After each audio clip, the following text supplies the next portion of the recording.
கூட்டம் அதிகமா இருக்கிற இடத்துல வந்து பாத்தீங்கன்னா அந்த ஜீவகாந்த ஆற்றல் வந்து பாத்தீங்கன்னா அதிகமா இருக்கும். ஜீவன் அப்படின்னா உயிர்னு அர்த்தம். நம்ம கிட்ட இருக்கக்கூடிய உயிர் தான் எறும்புக்குள்ளேயும் இருக்கு, ஈயுக்குள்ளேயும் இருக்கு, எல்லா வகையான ஜீவராசிகள் இருக்கு. நம்ம ஒரு ஜீவன் அப்படின்னு வச்சுக்கலாம். இப்போ ஒரு திருப்பதியில எவ்வளவு பேர் வருவாங்க ஒரு நாளைக்கு டெய்லியும்? ஒரு 10 லட்சம் பேர் இருக்காங்கன்னு வச்சுக்கோங்க. ஒரு நாளைக்கு ஒரு 1 லட்சம் பேர் வர்ற மாதிரி வச்சுக்கலாம். ரொம்பவே போக வேண்டாம். ஒரு நாளைக்கு ஒரு 1 லட்சம் பேர் வர்றாங்க அல்லது 50,000 பேர் வர்றாங்கன்னு கூட வச்சுக்கலாம். அங்க என்ன நடக்கும் அப்படின்னா இந்த ஒவ்வொருத்தருக்கும் ஒரு மேக்னெட்டிக் பவர் வந்து பாத்தீங்கன்னா இருக்கு. ஒவ்வொருத்தருக்கும் ஒவ்வொரு வேவ் லென்த் இருக்கு. இங்க 50,000 ஜீவன் வந்து பாத்தீங்கன்னா இருக்கிற மாதிரி ஒரே இடத்துல இந்த மாதிரி குமியும் போது அந்த இடத்துல ஜீவகாந்த ஆற்றல் அப்படிங்கறது வந்து பாத்தீங்கன்னா அதிகமாகும் அப்படிங்கறது தெரிஞ்சுக்கணும்.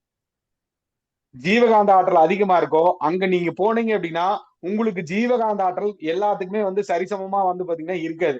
இப்ப இந்த இடத்துல போகும்போது உங்களுக்கு அந்த ஜீவகாந்த ஆற்றல் வந்து பாத்தீங்கன்னா அதிகமா கம்மியா இருக்கும்போது அங்க போகும்போது வந்து பாத்தீங்கன்னா அந்த எனர்ஜி இங்க இவ்வளவு பேர் இருக்கிறதோட எனர்ஜி வந்து பாத்தீங்கன்னா உங்களுக்குள்ள ஃபில் ஆயிரும். இதனாலதான் கோயிலுக்கு போயிட்டு வரும்போது வந்து பாத்தீங்கன்னா நல்ல ஒரு மன நிம்மதியா அப்பா திருப்தியா இருக்கிற மாதிரி உங்களுக்கு தோணும். தோணுமா தோணாதா?